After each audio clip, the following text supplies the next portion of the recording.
Hey salut! Aujourd'hui on se retrouve avec pas mal de vent comme vous pouvez le voir, je vais vous présenter cet objet. Vous avez deviné ce que c'est? Et oui effectivement c'est un anémomètre. Allez maintenant c'est parti! Hey salut ami maker, j'espère que tu vas bien. On se retrouve aujourd'hui donc pour vous présenter cet objet. Voilà, donc je viens de tester tout simplement le scotch bleu, ça fonctionne très très bien. Et là vous pouvez découvrir les différentes pièces qui vont composer cet anémomètre. Alors vous allez tout d'abord venir prendre la base, donc la pièce principale, voilà, qui sert de support. Et ici vous avez tout simplement cette petite pièce dans laquelle va venir s'emboîter les différentes petites pales. Donc on va mettre voilà les différentes petites pales dans les trous qui sont prévus à cet effet. Donc bien entendu il est fortement recommandé de les coller.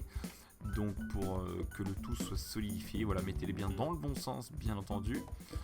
Une fois que vous aurez donc mis les différentes pales, on va venir mettre la troisième pale et puis la quatrième. Voilà, donc une fois que cette étape est réalisée, tout simplement, voilà, vous venez glisser. Alors hop, il y en a une qui est tombée, vous voyez, d'où l'intérêt de bien coller les différentes pales sur la pièce. Vous mettez le petit capuchon en haut et le tour est joué. Voilà, on peut voir l'anémomètre en fonctionnement. Comme vous pouvez le voir, il fonctionne très très bien, il n'y a aucun souci. Donc c'est le temps idéal vraiment pour pouvoir réaliser cette vidéo. Il y a pas mal de vent, il y a environ des rafales à 80 km/h. Et vous pouvez voir ici donc l'anémomètre en fonctionnement, voilà. Il fonctionne très très bien. Alors moi je l'ai fait de couleur rouge, mais vous pouvez très bien faire, on va dire, une petite pale d'une couleur différente, histoire de faire quelque chose d'un petit peu original.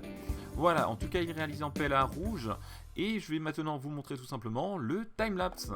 Voilà, la buse était une 0,4, le plateau était chauffé quant à lui à 50 degrés, et la tête d'extrusion à 190. Le temps d'impression était d'1h50.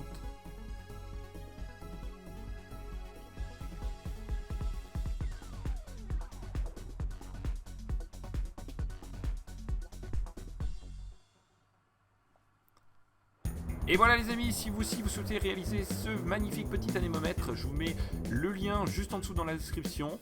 Donc en tout cas il fonctionne très très bien, c'est un petit objet très sympathique que vous pouvez bien entendu utiliser quotidiennement. Je vous conseille de le fixer à l'extérieur. Alors il n'y a pas de fixation sur le support, mais il suffit de percer juste deux petits trous et le tour est joué.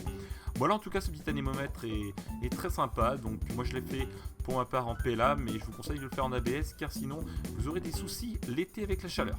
Voilà, si tu as aimé cette vidéo, n'oublie pas de laisser un petit pouce, et si tu n'es pas encore abonné à ma chaîne, eh bien n'hésite pas à t'abonner en cliquant voilà juste là sur le petit logo de ma chaîne.